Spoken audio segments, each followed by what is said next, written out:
Last हमारा resolving power of a telescope तक हो गया था। तो ऑप्टिकल इंस्ट्रूमेंट का रिजॉल्विंग पावर कैसे निकालते हैं, एक तो हमने वो डिस्कस कर लिया था। ये दो हमारे फॉर्म्स निकल के आए थे, ठीक है। और यहाँ पे कौन सा कब यूज़ करना है वो भी हमने देखा था कि अगर आपका ऑब्जेक्ट एक्सेसिबल नहीं है तो 1/थीटा मीन हम यूज़ करते हैं, एंड अगर आपका ऑब्जेक्ट एक्सेसिबल है तो वहाँ पे 1/डी मिनिमम हम यूज़ करते हैं। तो हमने टेलीस्कोप का देख लिया था जहाँ पे ऑब्जेक्ट हमारा एक्सेसिबल नहीं था, तो वहाँ पे थीटा मीन हमने निकाला। तो ये जो थीटा मीन है इसको क्या बोलते हैं, देखो theta mean is the minimum angle of resolution. तो कुछ क्वेश्चंस में आपका ऐसा लैंग्वेज भी यूज़ होगा।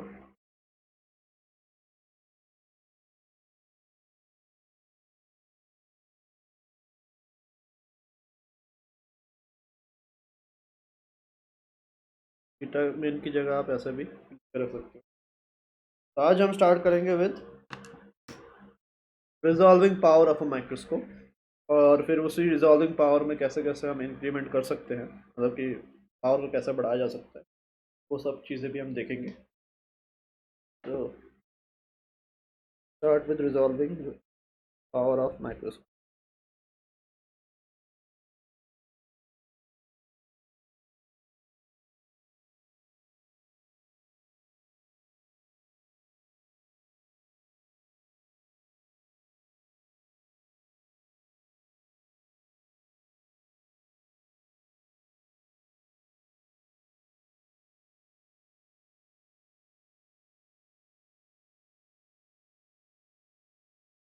इसमें क्या है देखो,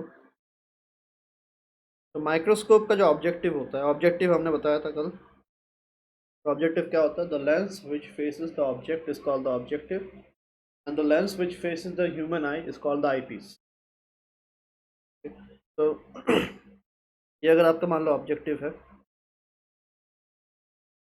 तो ऑब्जेक्टिव बेसिकली एक कॉन्वेक्स लेंस ही होता है माइक्रोस्कोप का।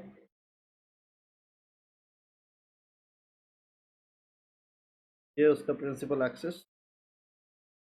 तो यहाँ पे मान लो दो ऑब्जेक्ट्स आपके हैं इन द ऑब्जेक्ट प्लेन। तो this is the object plane. और माइक्रोस्कोप में क्या होता है? माइक्रोस्कोप में ऑब्जेक्ट्स को जहाँ पे हम रखते हैं that is very much closer to the focus, ठीक है। Generally objects are placed very close to the focus. तो यू जो है वो अप्रॉक्सीमेटली एफ के बराबर भी होता है, और अभी हम यहाँ पे यही चीज़ यूज़ करेंगे, u is equals to f. अब ये जो सेपरेशन है, this separation is a minimum and it is very small.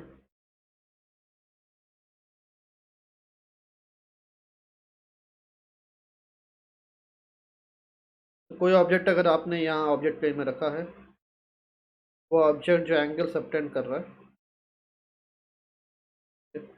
This let this angle be equals to alpha. तो अल्फा अगर ये एंगल है, देन ये अपर्चर जो है माइक्रोस्कोप का, ये मान लो आपको गिवन है, दिस अपर्चर इज ए मान लो। तो अभी देखो, ये जो दो ऑब्जेक्ट्स आपके हैं,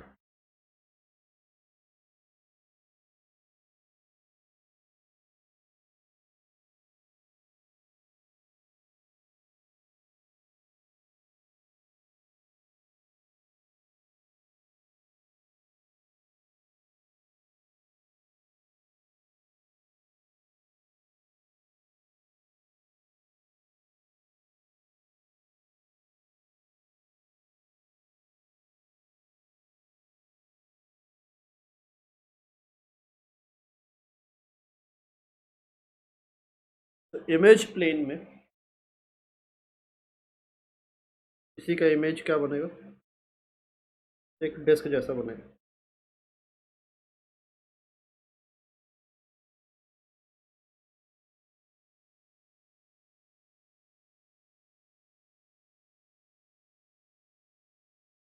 ये आपका डिस्क।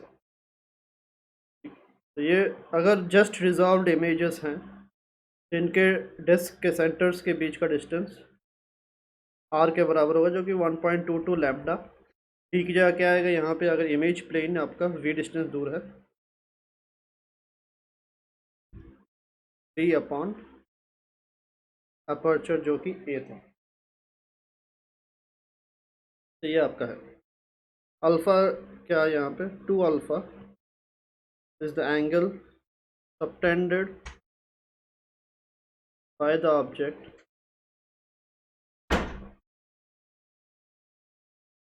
At the objective.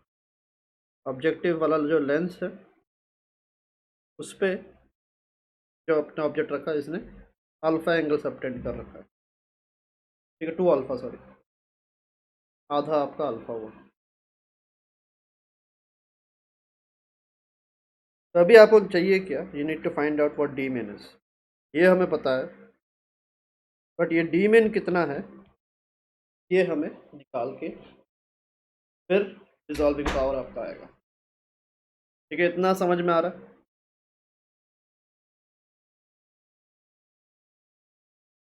ये माइक्रोस्कोप कर क्या रहा है, ये जो दो आपके बहुत ही आसपास वाले पॉइंट्स हैं ए एंड बी, इन पॉइंट्स को वो रिजॉल्व कर रहा है। रिजॉल्व कर रहा है मतलब इसका जस्ट रिजॉल्व इमेजेस बना रहा है। तो इधर आर आपको पता है, यहाँ पे ये डी मिन कितना होगा, that is what you need to find out. तो अभी यहाँ पे क्या करेंगे, देखो सबसे पहले ये जो डिस्टेंस आपका दिख रहा है टी, जो कि ये this distance is in the image plane, और इसी का कॉरस्पॉन्डिंग डिस्टेंस आपका ऑब्जेक्ट प्लेन में कितना है डी मिनिमम, वो आपको बेसिकली निकालना है। तो ये अगर हमें पता है कि इमेज प्लेन में ये अगर आर के बराबर है, ऑब्जेक्ट प्लेन में ये लेंथ कितना होगा तो कॉरस्पॉन्डिंग, वो हमें निकालना। वो कहाँ से आएगा, वो हमारे मैग्नीफिकेशन से मिल जाएगा। तो मैग्नीफिकेशन यहाँ पे क्या होगा, v by u, and this can be written as v by f. ठीक है, बिकॉज u आपका ऑलमोस्ट इक्वल्स टू f के बराबर है। ठीक है, तो ये हमने स्टार्टिंग में बताया था कि in a microscope the object is placed very close to the lens, focal length या फोकस ऑफ द लेंस। ठीक है, तो ये क्या बन जाएगा, तो चलो ऐसे ही लिख लो आप फिलहाल। यहाँ पे अगर आप देखो इस ट्राइंगल में, अगर आप नोट करो,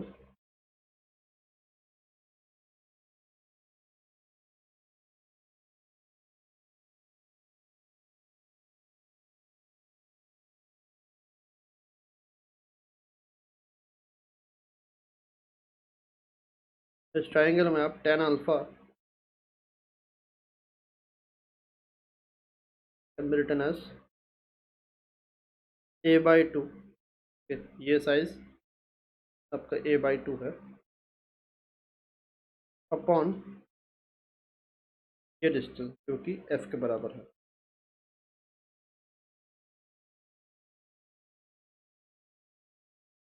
तो आप लिख सकते हो also tan alpha is equals to a by 2 times f।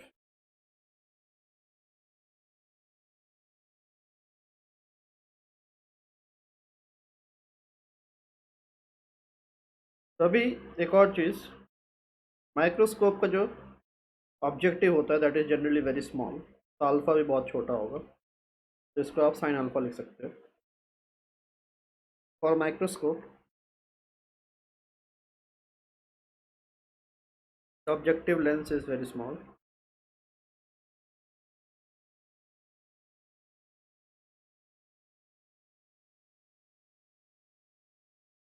and hence alpha is small, therefore tan alpha और sin alpha दोनों आपके इक्वल होंगे, and this can be written as a by 2 times f।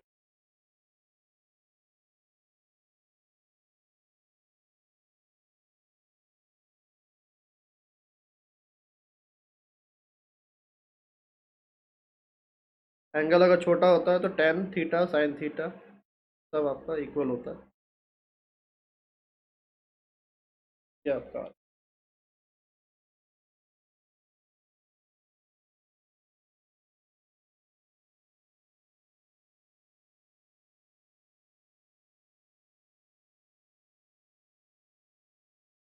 तो अभी देखो आप क्या लिख सकते हो, इमेज प्लेन पे ये हाइट आर के बराबर है, वही हाइट डी मीन अगर ऑब्जेक्ट प्लेन पे है। नाउ अगले पेज में लिखते हैं, इतना लिख लो पहले, कंप्लीट करो।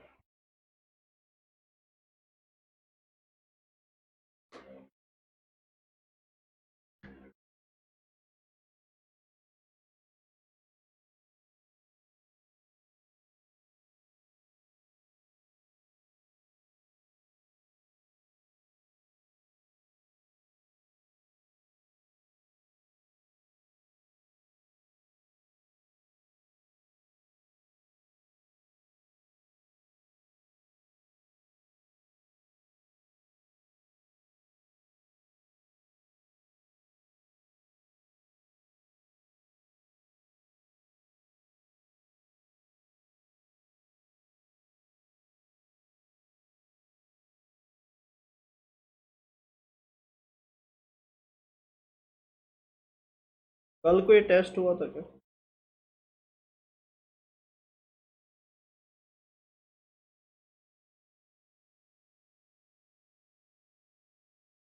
आज है वेव्स पे?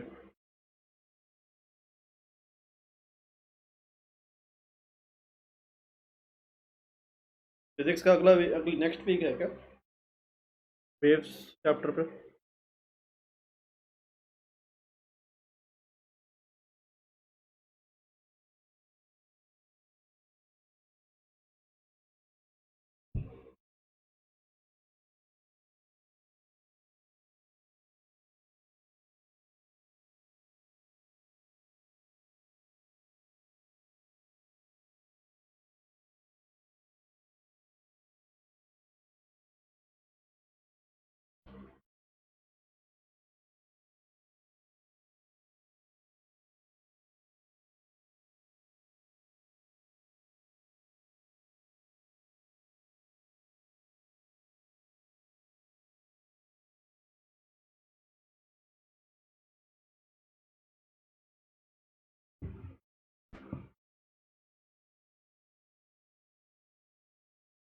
हो गया।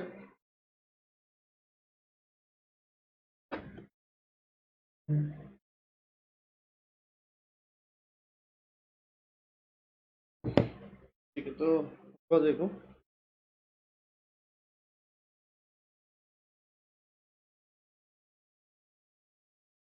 अभी देखो, आर अपॉन डी में ये भी मैग्नीफिकेशन के बराबर होगा, height of image upon height of object, और ये वी बाई एफ के बराबर होगा। But also this is true, image में लेंथ अगर इतना है, ऑब्जेक्ट में लेंथ अगर डी मीन है, this upon this would be again equal to magnification, और मैग्नीफिकेशन वी बाई एफ के बराबर भी है। ठीक है, तो ये हमने लिखा। अब आर की जगह आप आर की वैल्यू पुट करो, 1/1.22 lambda v by a into d min is equal to v by f.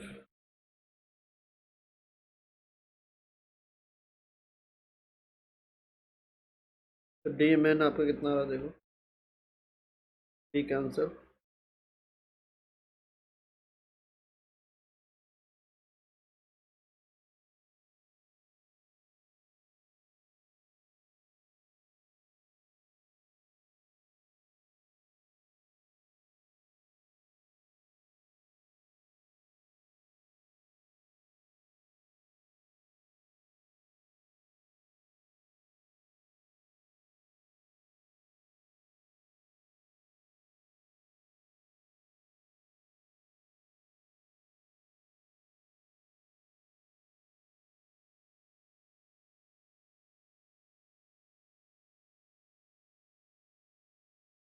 तो और ये भी पता है हमें a/2 is equal to A by 2f is sine alpha, f is A by 2 sine alpha.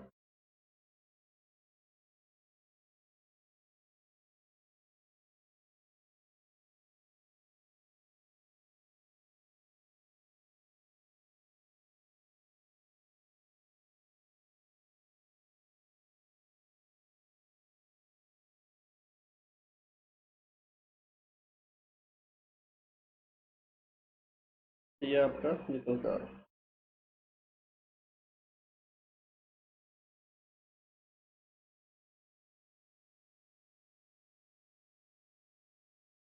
Calculation mistake लग रहा है, एक सेकंड मेरे को देखना, चेक करना।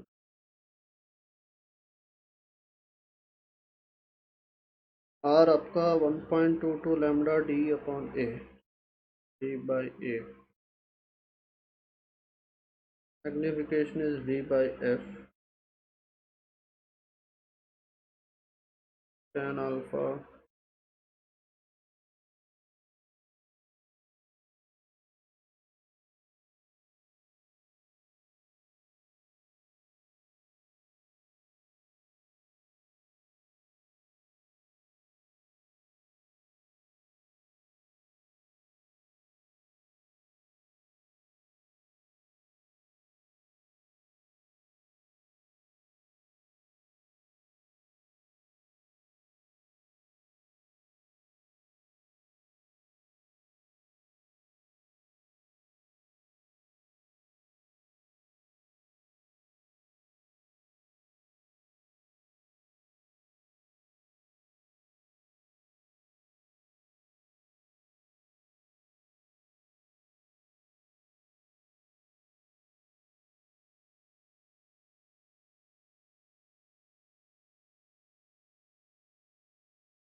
ये मिसिंग लग रहा है।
ठीक है, करेक्ट है,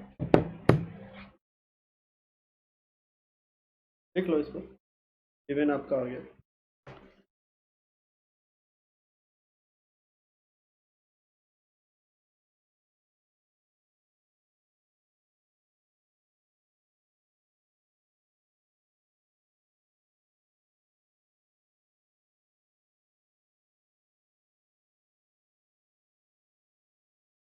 अगर डी में आ चुका है तो रिजॉल्विंग पावर क्या होगा?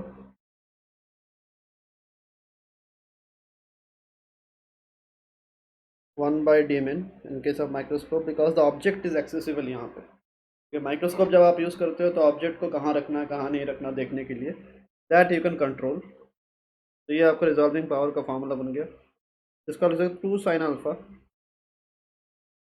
Upon 1.22 lambda. So this is the resolving power of a microscope.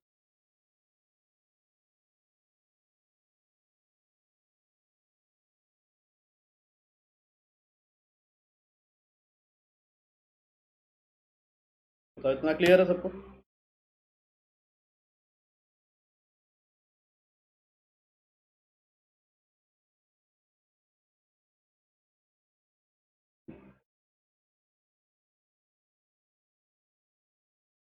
देख लो इसको। अभी देखते हैं कि what are the ways to improve the resolution, कैसे कैसे हम माइक्रोस्कोप का रेजोल्यूशन बढ़ा सकते हैं।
हो गया।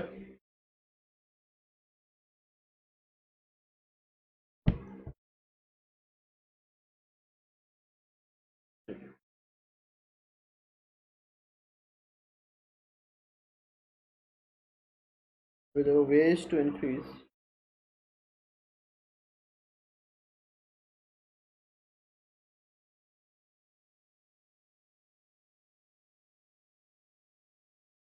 resolving power of a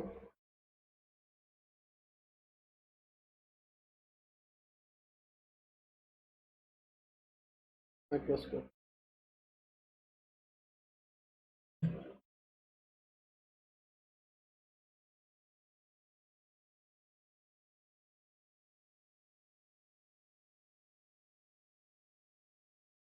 तो अभी देखो रिजॉल्विंग पावर अगर आपका ऐसा है,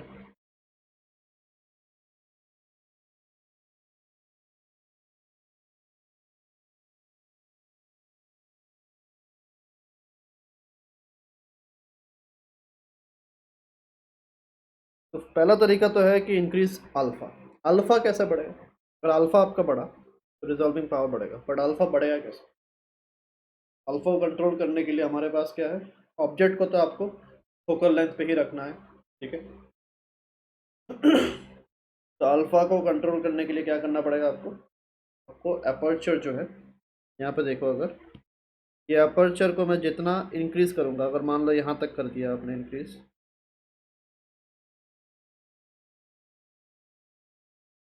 ठीक है, तो आपका अल्फा बढ़ जाएगा।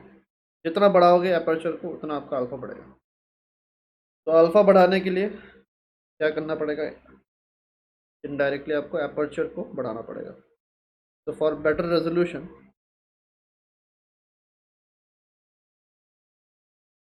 या better resolving power we need to increase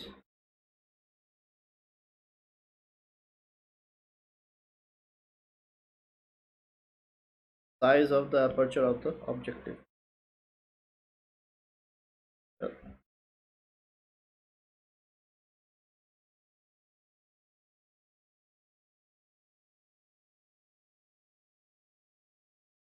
which in turn will increase alpha।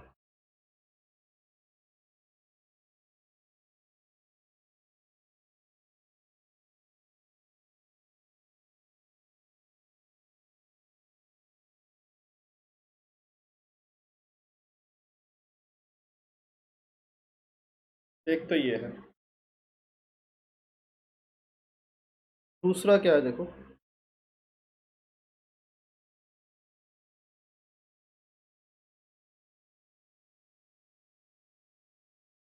a light of lower wavelength। अगर आपका लैम्डा छोटा हुआ, ठीक है, तो रिजॉल्विंग पावर आपका इंक्रीज हो जाएगा। So if you use a light of lower wavelength to observe the object,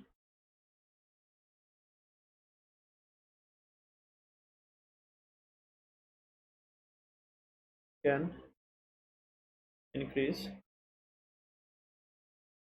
the resolving power।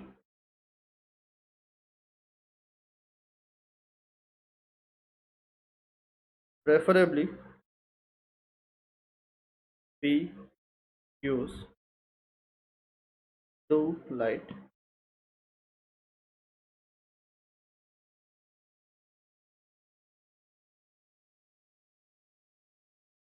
to increase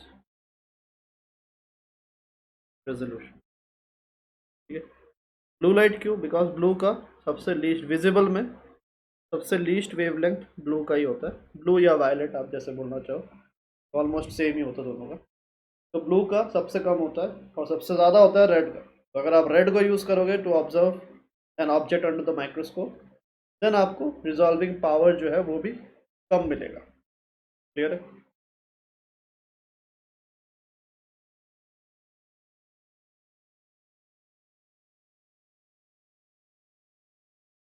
third method जो है वो क्या है देखो,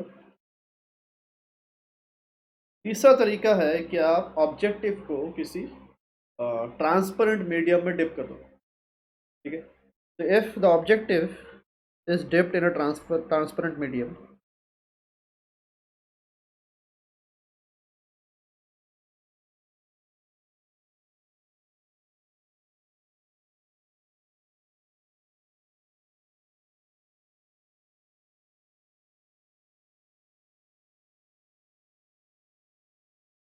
the objective is dipped in a transparent medium,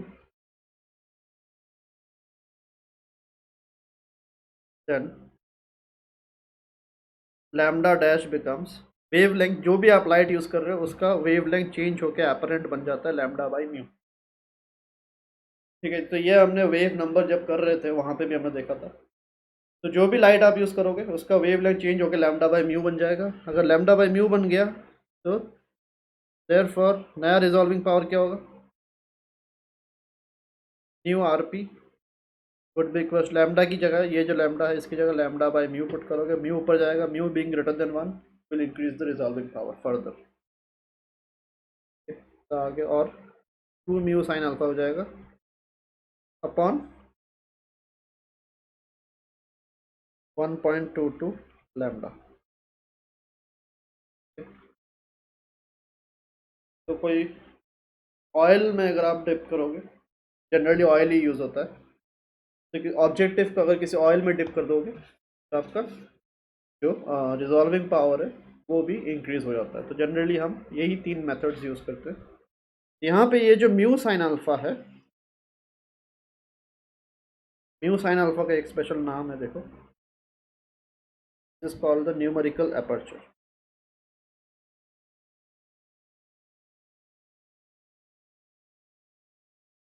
questions में आपको डायरेक्ट न्यूमेरिकल अपर्चर भी दे सकते हैं। इसका सिंपल मीनिंग है म्यू साइन अल्फा की वैल्यू।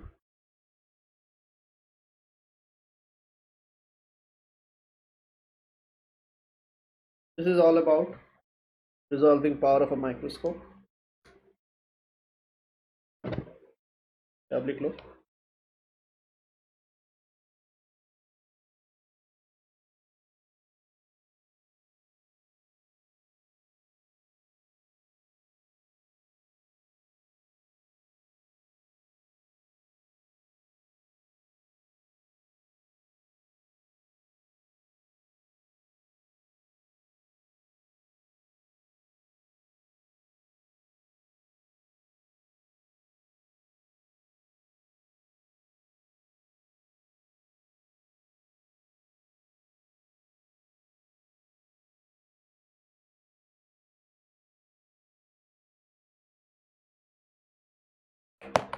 Hello, hello.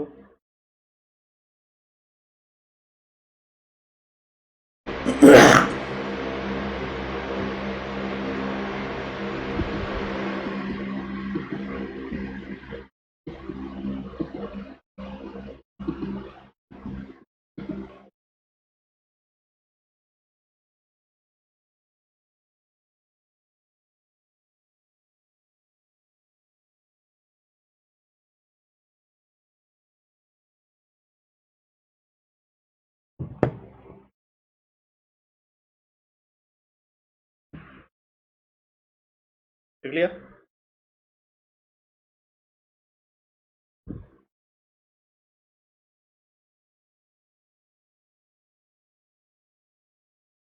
अभी देखो अगला, resolving power of the human I, normal human आई सबका सेम नहीं होता।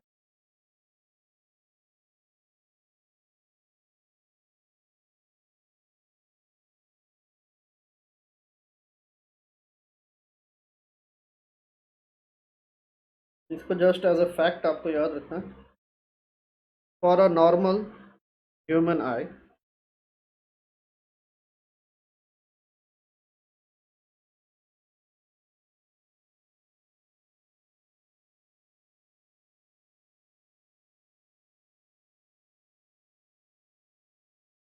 डी मिन जो होता है दैट इज 1 mm, और थीटा मिन इज 1/60 डिग्री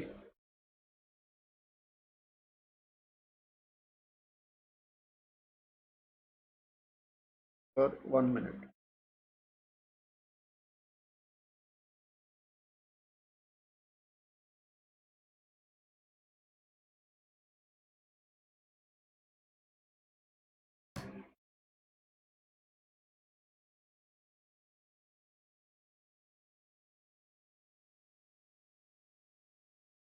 और इससे आपका ये चैप्टर जो है कंप्लीट हो गया।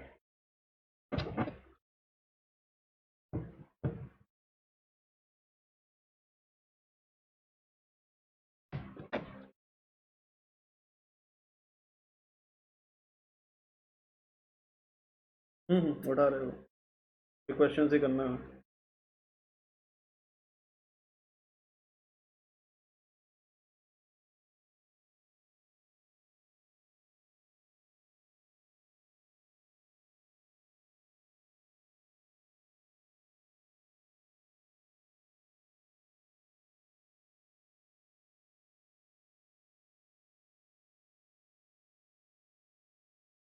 लिख लिया, ये हो गया इतना।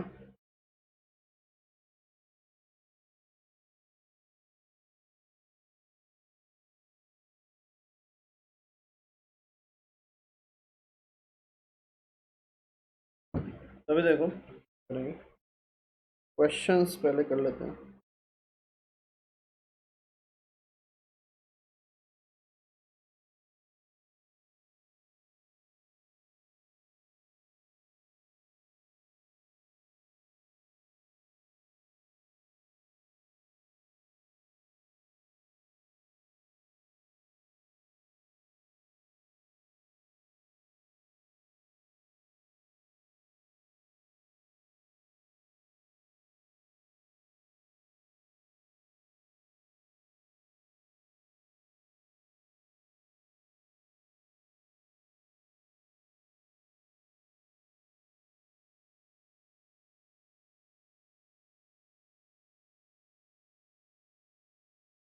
तो मिलेगा पोस्ट में ही है ना।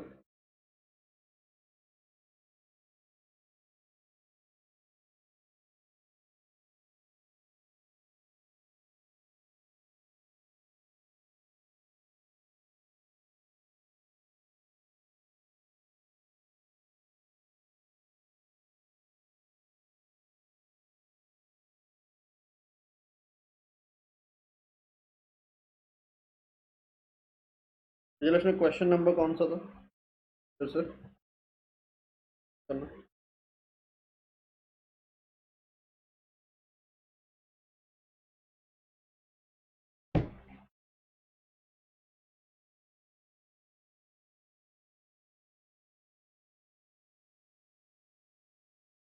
क्वेश्चन नंबर एक बार चैट में डालो।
इस पेज वाला थे क्या?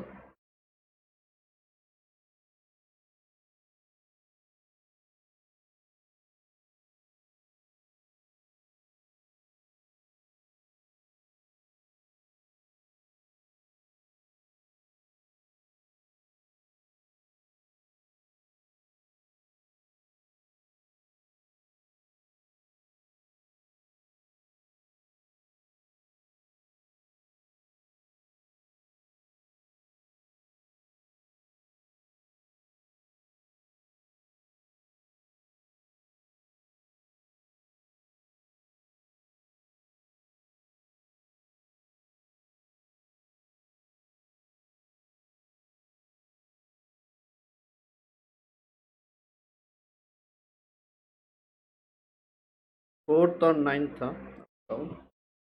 यहाँ पे देखो क्वेश्चन क्या दिया हुआ।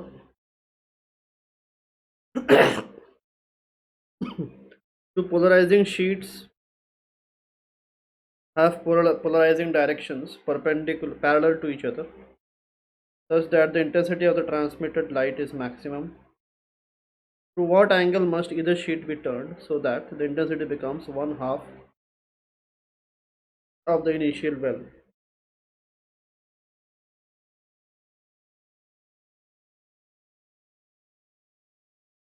तो दो शीट्स अगर आपके ऐसे हैं,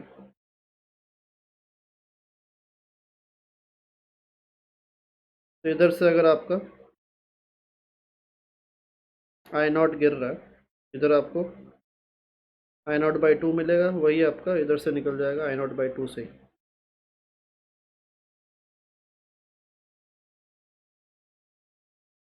तो अभी अगर आपको इसका भी आधा चाहिए, ठीक है, तो अभी हम इसको देखते हैं। इसको अगर हम रोटेट करते हैं,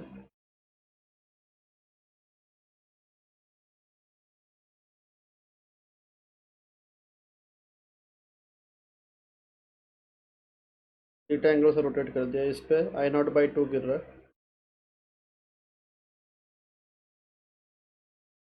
तो इधर जो आपको लाइट रे मिलेगा ये एक एनालाइज़र है, ऐसा ही मिलेगा। यहाँ पे मैलस लॉ के हिसाब से ये एंगल थीटा है, पोलराइजर का जो एक्सिस है और जो आपका इंसिडेंट लाइट का एक्सिस है, दैट एंगल इज थीटा। हाँ right। तो इधर आपका I nought by two cos square theta आएगा, ठीक है, अकॉर्डिंग टू मैलस लॉ।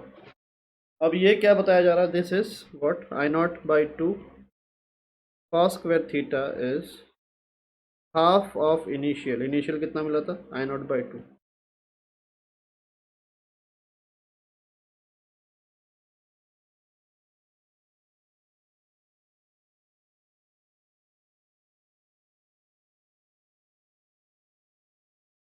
आपका 45 डिग्री, ठीक है, क्लियर है।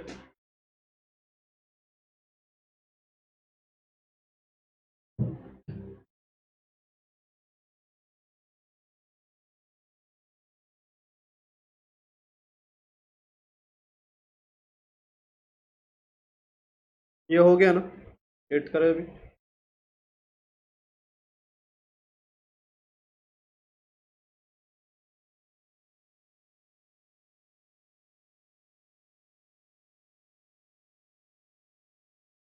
तो इसका एट्थ क्वेश्चन,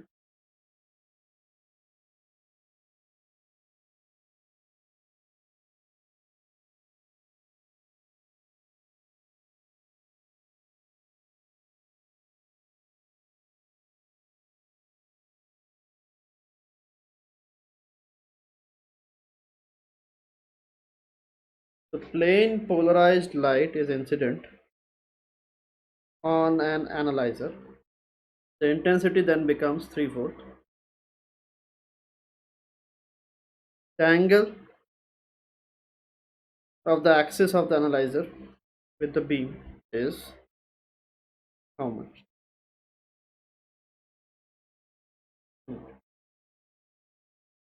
तो ये मान लो आई नॉट इंटेंसिटी का है, ये एक पोलराइजर पे गिर एनालाइजर पे गिर रहा है, ठीक है, इसकी इसका एंगल अगर थीटा पे है, इधर आपको मिल रहा है 3/4 I0, ये given. But as per मैलूस law,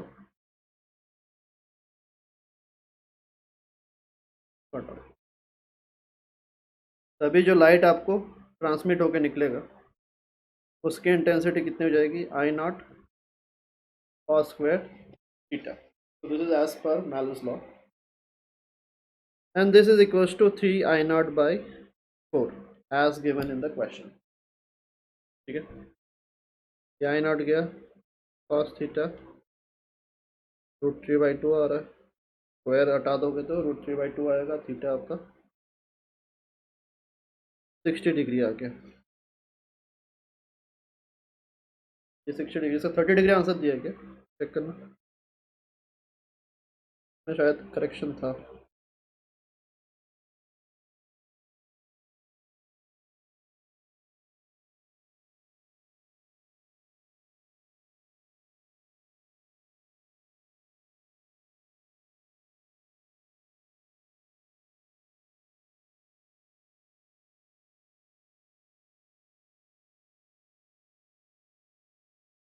ये तो दूसरा ही कोई आंसर।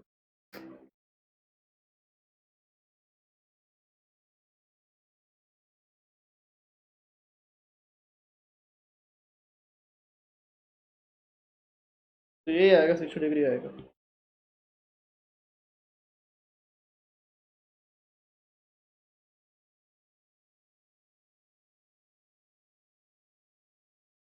फर्स्ट कर रहे हैं, पहले फर्स्ट पेज खत्म करते हैं। फर्स्ट पेज में और कौन सा डाउट था, फोर्थ था ना, ये क्लियर है, क्वेश्चन नंबर 8 क्लियर है सबको।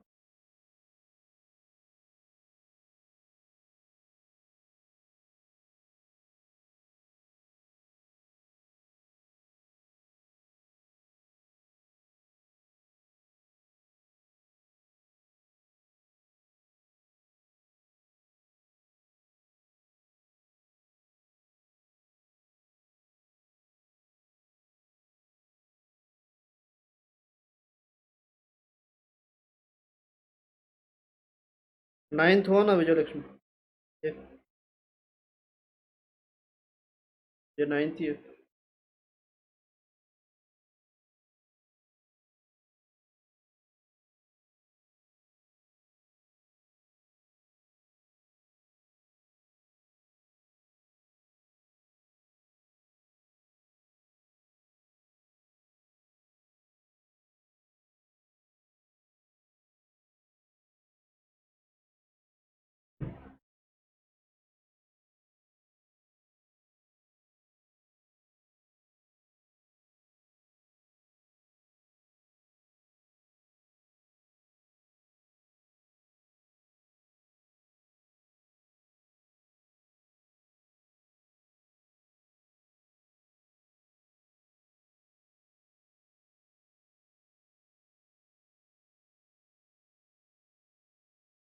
When light is polarized by reflection from a transparent surface,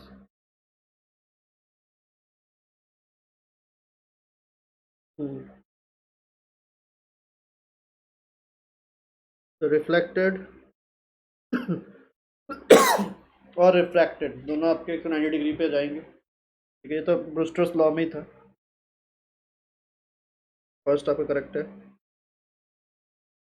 refracted रे इज पार्शियली पोलराइज्ड,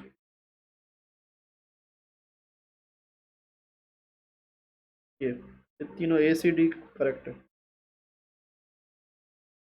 तो लाइट जब इंसिडेंट होता है,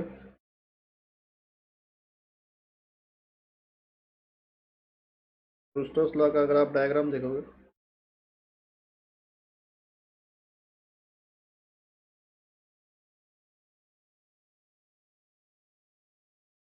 ये आपका है रिफ्लेक्टेड, रिफ्रैक्टेड 90 डिग्री पे रहेंगे, ये आपका पोलराइज्ड होगा, और ये आपका पार्शियली पोलराइज्ड। और यहाँ पे ये जो आई होता है, आई पी आपका tan इनवर्स म्यू होता है।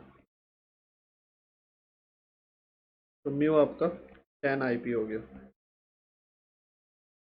तो ये ए, सी और डी तीनों ऑप्शन आपके करेक्ट है।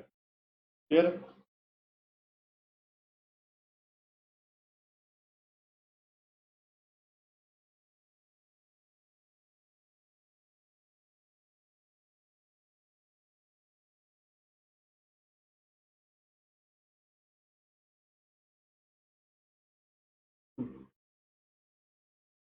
सेकंड पेज से first fifth, first fifth six seventh eight सभी हो गए।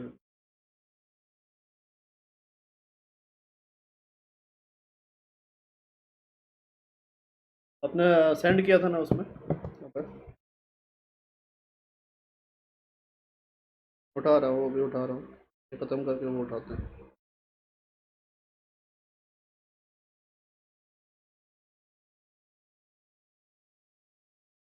आपका वन नोट में था ना?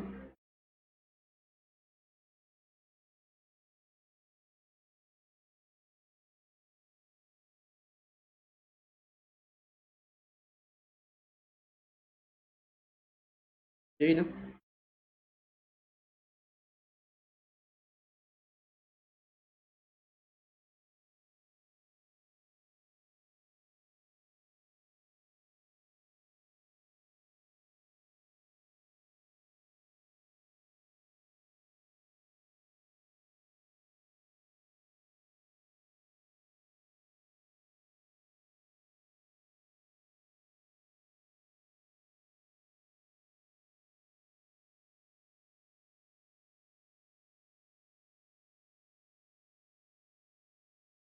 ये तो सोल्यूशन ही दिया हुआ है।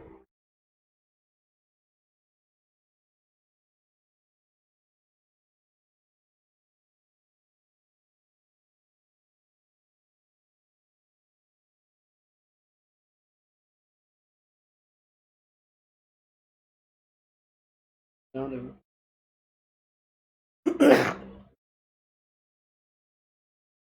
A fan is rotating at 90 RPM. It is then switched off. It stops after 21 rotations. Calculate the time taken by it to stop, assuming that the friction and torque is constant. Friction और torque अगर constant होगा तो alpha constant होगा। ठीक है, यहाँ पे देखो क्या है, टॉर्क कांस्टेंट अगर है तो यहाँ से आप ये बोल सकते हो कि आई अल्फा जो है ये आपका कांस्टेंट होगा। ठीक है, आई तो मोमेंट ऑफ इनर्शिया है तो कांस्टेंट होता ही है। तो बेसिकली अल्फा आपका जो है ये आपका कांस्टेंट बन गया। तो अभी आप क्या करोगे, अल्फा अगर कांस्टेंट है, काइनेमेटिक्स के लॉज आपके वैलिड होंगे। तो omega final square is omega initial square plus 2 alpha delta theta, ये इक्वेशन आपका वैलिड होगा।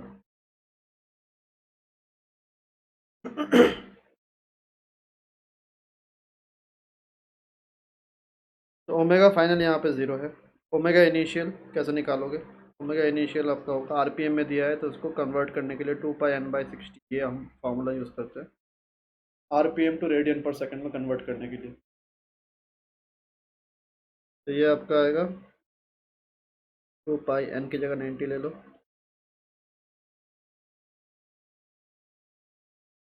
3π rad/सेकंड आ रहा है। ये आपका ओमेगा इनिशियल है। ओमेगा फाइनल कितना है? स्टॉप हो गया तो ज़ीरो होगा।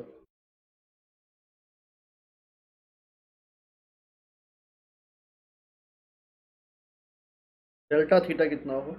It stops after 21 rotations. तो एंगल रोटेटेड कितना होगा पर रोटेशन? 2 पाई आपका एंगल कवर होता है, तो 21 रोटेशन में कितना कवर होगा? 42 पाई। ठीक है, 2 पाई मतलब 360 डिग्री हो गया। तो पर रेवोल्यूशन या पर रोटेशन 360 डिग्री या 2 पाई एंगल कवर हो रहा है रेडियंस में। तो 21 में 42 पाई हो गया, यहाँ पे 42 पाई। तो अल्फा कितना आ रहा है? अल्फा इज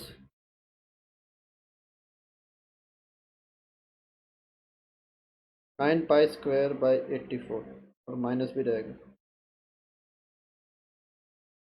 ठीक है, एक तो ये है।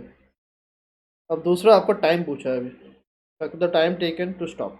तो इसके लिए आप दूसरा फॉर्म यूज़ करोगे, omega final is omega initial plus alpha t. ठीक है, तो पहले से हमने अल्फ़ा निकाला, दूसरे में अभी हमें अल्फ़ा पुट करना है। तो यहाँ पे हमें ओमेगा फाइनल 0 है पता है, ओमेगा इनिशियल कितना है 3 पाई, अल्फ़ा की जगह -9 पाई स्क्वायर इंटू 84 पाई भी आएगा ना, इंटू टी। टी आपका आ गया, देखो टी आपका आएगा 3 पाई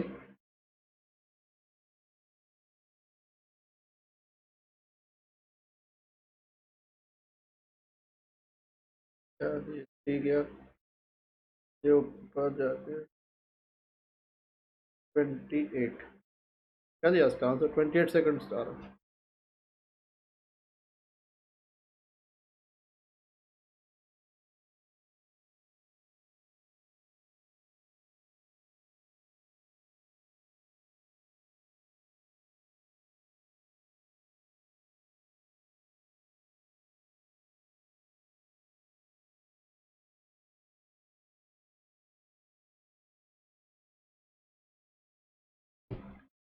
क्लियर है?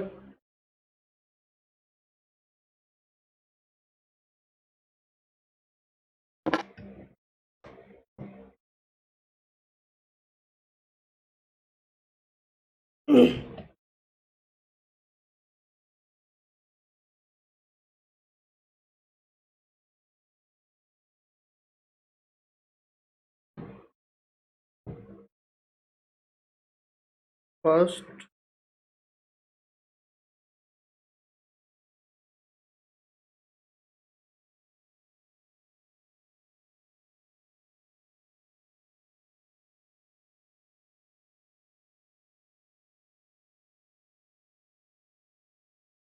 हम लोग क्या दिया हुआ, unpolarized light of intensity 32 watt per meter square passes through three polarizers such that the transmission axes of the first and last are crossed।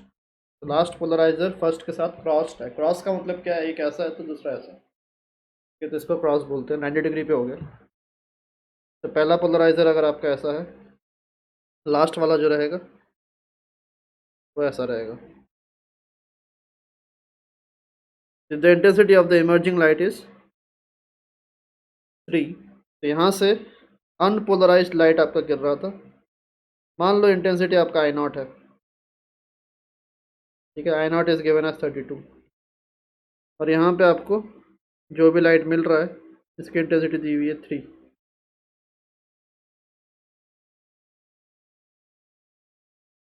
सबसे पहले तो इधर जब लाइट एंटर करेगा सीधा आई नॉट बाई 2 हो जाएगा, ठीक है। तो उसके बाद मान लो आपका अगला पोलराइजर जो है वो थीटा एंगल पे है, 3 आपके हैं, ये थीटा एंगल ही आपको निकालने बोला है।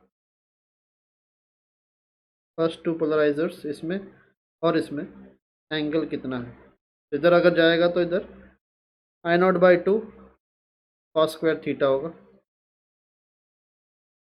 ठीक है, दिस एंगल इज थीटा। अब देखो इधर से जो लाइट निकलेगा वो ऐसा निकलेगा, इतने इंटेंसिटी का, फिर अगले से जब जाएगा इसके साथ कितना एंगल पे है, ये आपका एंगल होगा 90 माइनस थीटा, बिकॉज पहले के साथ क्या था, पहले के साथ ही वो क्रॉस था, ये इसके साथ ये 90 डिग्री पे है, बीच में ये अगर थीटा एंगल पे होगा तो बचा हुआ ये 90 माइनस थीटा पे होगा, ठीक है। तो फाइनली जो आपको मिलेगा इधर on the other side light की इंटेंसिटी होगी एज पर Malus law I nought by 2 cos square theta, ये तो इंसिडेंट है, into cos square 90 minus theta, तो ये आपका आएगा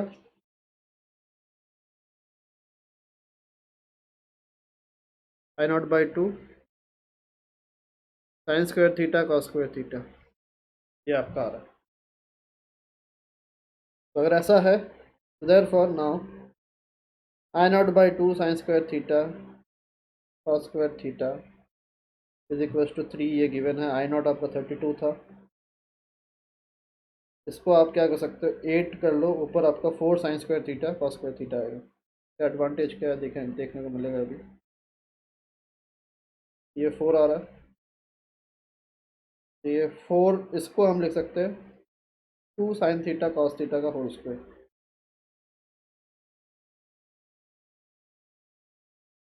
ये क्या बन गया, साइन 2 थीटा का होल स्क्वायर। यहाँ से मिलेगा आपको साइन 2 थीटा इज √3/2।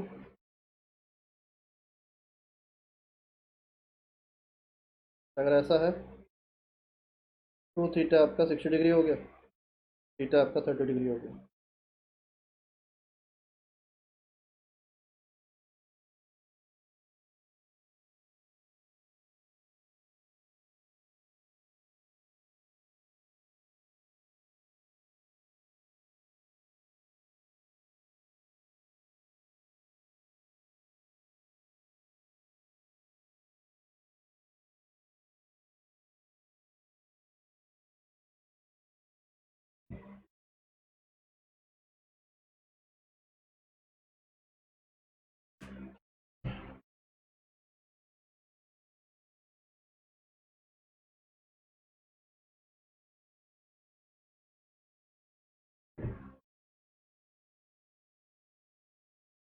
क्लियर है सबको?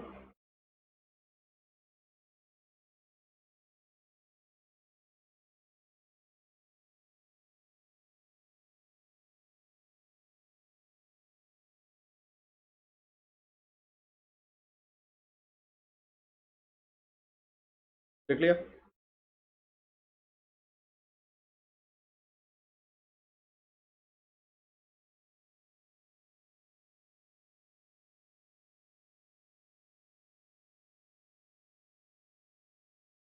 First second third fourth.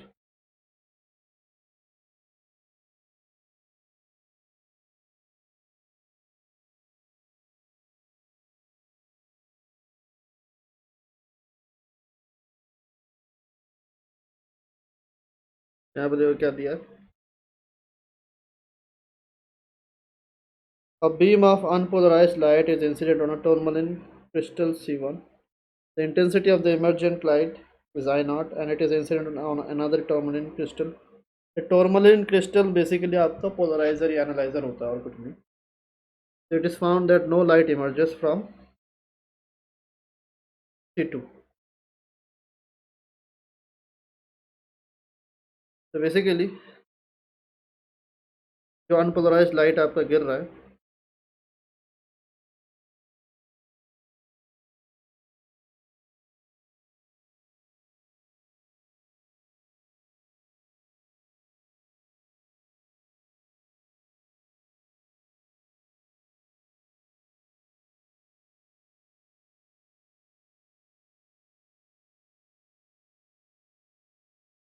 ठीक है, जिसमें से जब गुजरेगा I0/2 हो जाएगा। अब दूसरे से गुजरने के बाद कुछ भी नहीं मिल रहा, मतलब क्या होगा, क्रॉस्ड है दोनों, तभी जाके नहीं मिलता, यहाँ पे ज़ीरो होगा। तो इनिशियली ये दोनों एक दूसरे के साथ क्रॉस्ड है, 90 डिग्री पे है। तो मैलोस लॉ के हिसाब से इधर I0/2 cos square 90, cos square 90 क्या होगा, ये ज़ीरो होगा, तो इधर कुछ नहीं मिलेगा। इतना चीज़ समझ में आ रहा है? अब देखो क्या बोला, C1 मतलब इसको अभी 45 डिग्री से रोटेट कर दिया। इसको अगर आप 45 डिग्री से रोटेट करोगे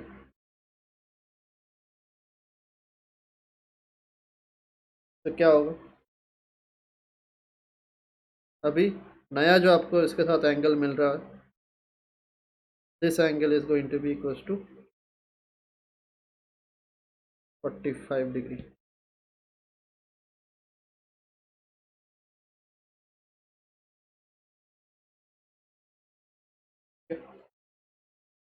अभी जैसे इसको 45 डिग्री से रोटेट करोगे, इधर जो लाइट मिलेगा, ठीक है, इधर सेंस इधर से अनपोलराइज गिर रहा है, इधर आपको इसी एक्सिस वाला लाइट मिल जाएगा, और इधर भी अनपोलराइज गिरा है अगर पोलराइजर पे,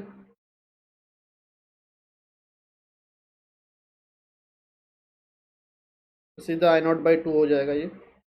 बट अगले के थ्रू जब पास करेगा, इधर आपको मिलेगा ऐसा लाइट, बट इसका I nought by two Malus law के हिसाब से कॉस स्क्वायर थीटा, थीटा की जगह 45 डिग्री होगा। ये आपका I nought by two into cos square 45 is half I nought by 4 हो गया।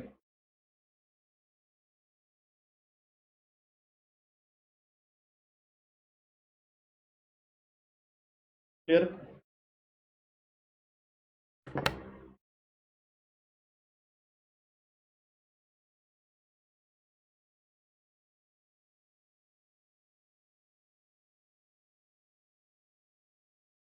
देख लो ये।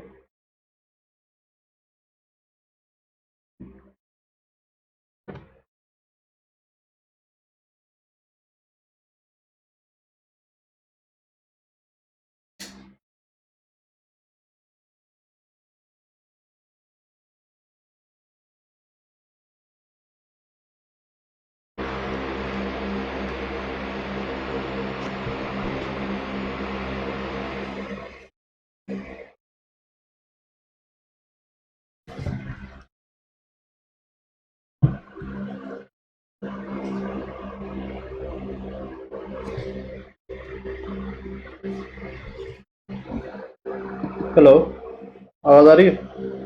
हाँ, निकल गए क्या ना, पहुँचने वाले हो? ठीक है, मैं 6 साढ़े 6 बजे तक नीचे पहुँचता हूँ। ठीक है।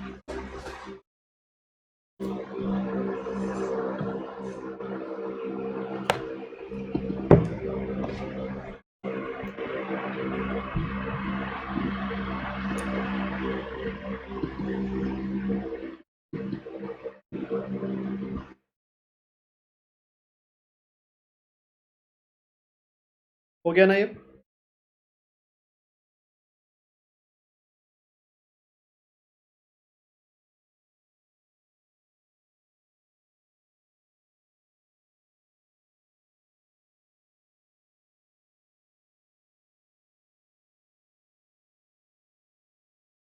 और 6:30 को छोड़ना पड़ेगा मुझे।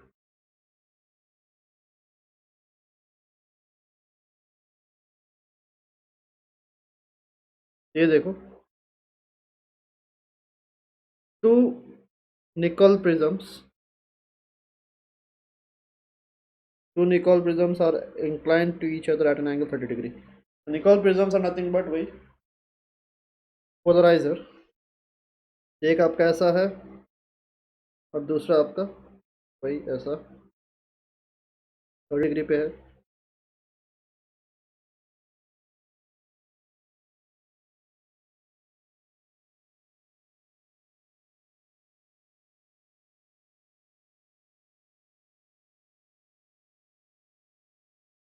If I is the intensity of the ordinary light on the first prism, the intensity of light emerging from the second prism. Ordinary light मतलब आपका अनपोलराइज्ड हो गया, इधर आई गिर रहा है, इधर से जब निकलेगा सीधा I/2 हो गया, और इधर जब पहुंचेगा ये कितना होगा, I/2 cos square 30। cos square 30 मतलब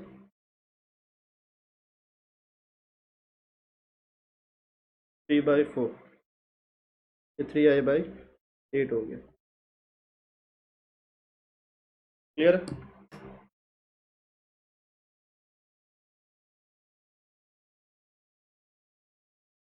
ठीक है, तो निकॉल प्रिज्म्स या tourmaline crystals, this are nothing but polarisers. ठीक है, तो उनको देख के घबराना नहीं है, ये बस आपको स्लेट बनाना है उनकी जगह पर। ये तो अगला देखो,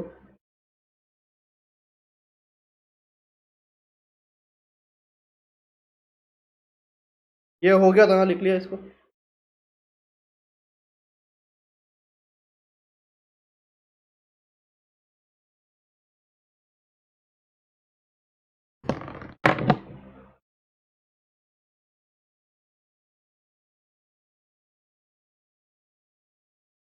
मतलब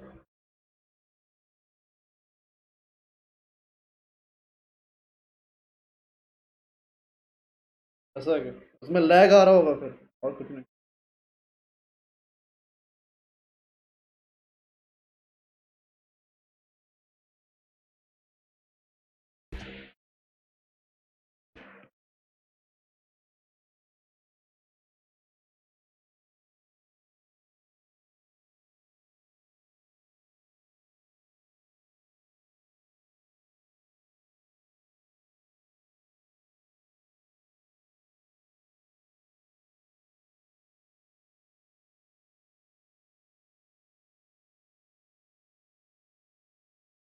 ठीक है, तो अगला देखो। The polarizer and analyzer. Polarizer मतलब जिस पे अनपोलराइज गिर रहा है, एनालाइजर मतलब जिस पे पोलराइज होके गिर रहा है।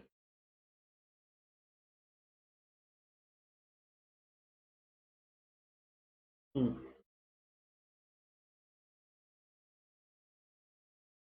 इधर से मान लो आपका आई डैश गिर रहा था, इधर आपका आई डैश बाई टू हो गया, और इधर आपका ये 60 डिग्री पे है इंक्लाइंड।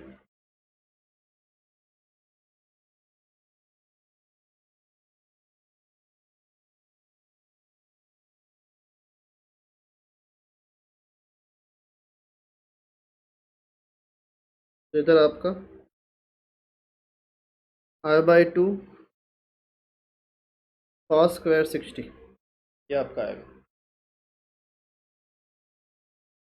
ठीक है, तो ये आपको मिलेगा आई बाई टू कॉस स्क्वायर 60 मतलब 1/4 हो गया, तो आई बाई 8 हो गया। तो गिवन क्या है, आई डैश होंगे सारे।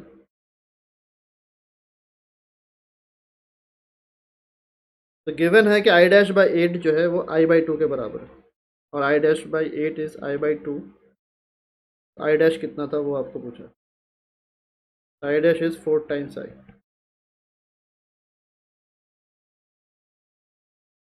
फिर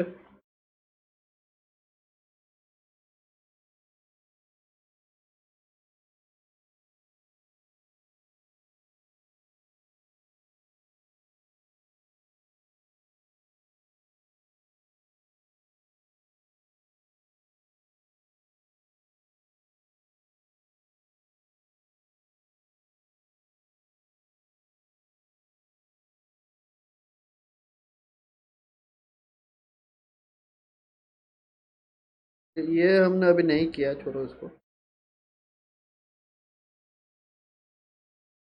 ये वाला देखो।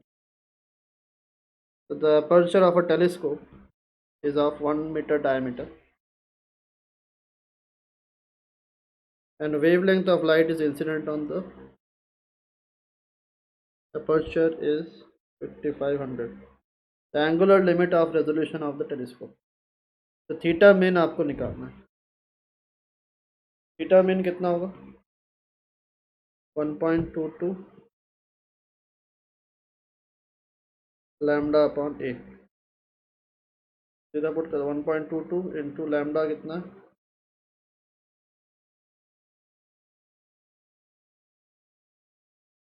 डिवाइड बाई ए कितना है, 1।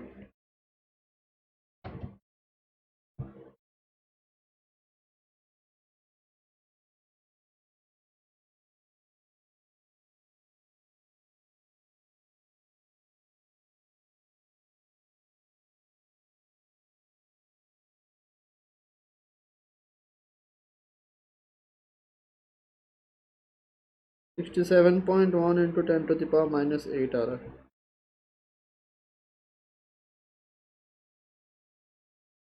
पहला ऑप्शन आएगा। Clear.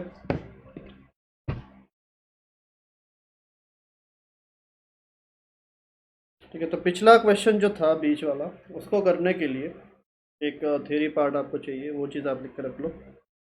Validity of ray optics.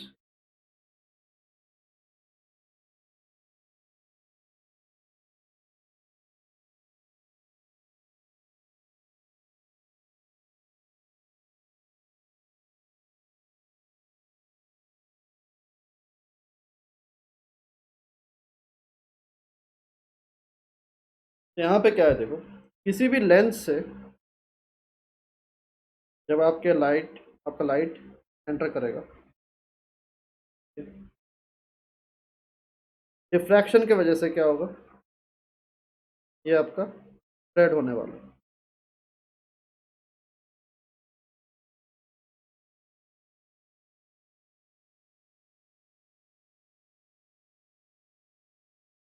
और ये जो एंगल है,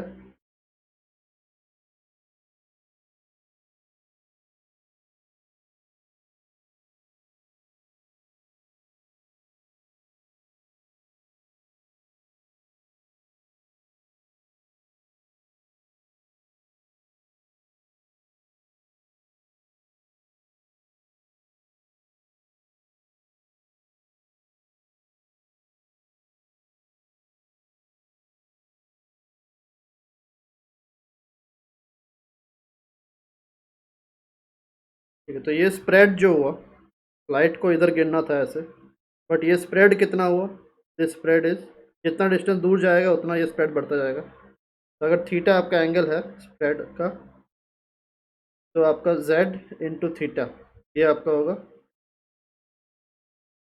जियोमेट्रिकल स्प्रेड।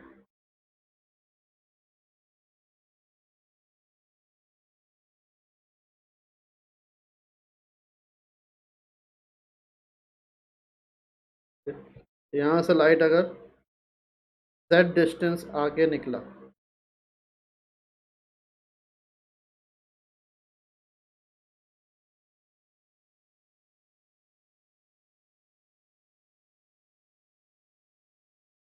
ठीक है, तो जो जियोमेट्रिकल स्प्रेड आएगा that would be z into theta. तो अभी रे ऑप्टिक्स जो है, रे ऑप्टिक्स में ये डिफ्रैक्शन वाला पार्ट वो कंसिडरेशन में नहीं लेता। तो अगर वो डिफ्रैक्शन वाला पार्ट कंसिडरेशन में नहीं ले रहा तो दिक्कत क्या आता है, दिक्कत ये आता है कि जो ये स्प्रेड है, जैसे ही ये स्प्रेड अपर्चर के बराबर बन जाता है, ठीक है, तो वहाँ पे जाके बहुत ज़्यादा आपको अप्रॉक्सीमेशंस में दिक्कत आने लगती है, या फिर रे ऑप्टिक्स के जो रिजल्ट्स है उसमें और रियल लाइफ रिजल्ट्स में बहुत ज़्यादा आपको मिसमैच मिलता है। तो हम क्या बोलते हैं, रे ऑप्टिक्स कहाँ तक वैलिड है, the distance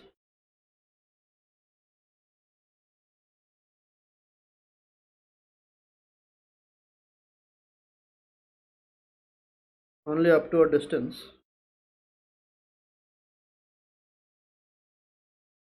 that till which the geometrical spread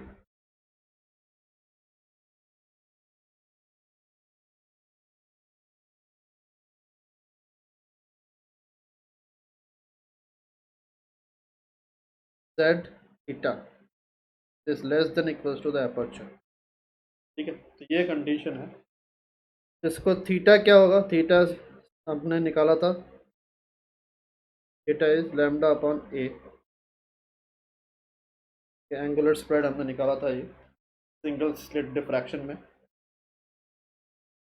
तो z less than A square by lambda, ठीक है। तो जब तक इमेज या जो भी फॉर्म हो रहा है वो अगर इस डिस्टेंस से कम में फॉर्म होगा, z से कम में फॉर्म होगा, तो रे ऑप्टिक्स आपके वैलिड होंगे।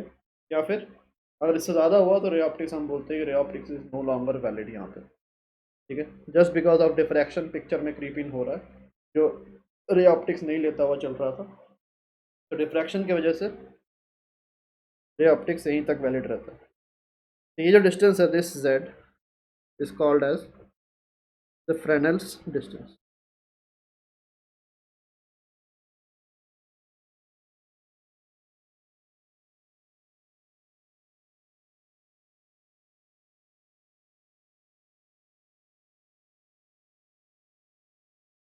ठीक है,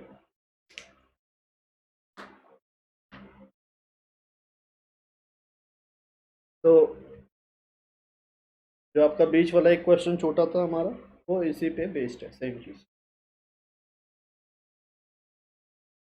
ए आपका क्या है, ए इज द स्लिट विड्थ और the aperture of the lens.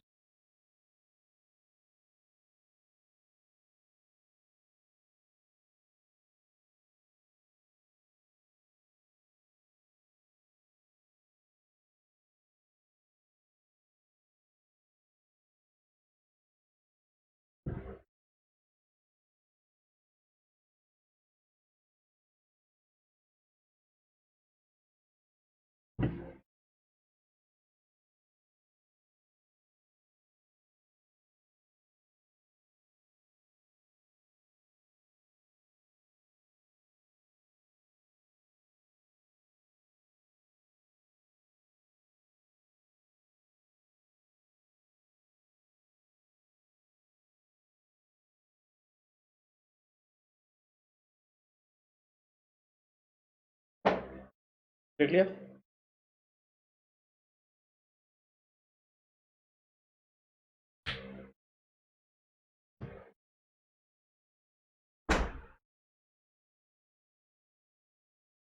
चलो आज हम इतना ही रखेंगे, थोड़ा काम है, नीचे जाना पड़ेगा।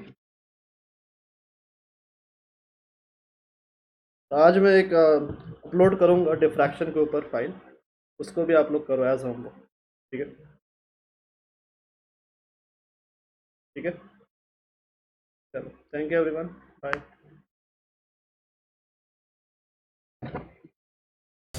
Please like, share and subscribe and hit the bell icon for future updates.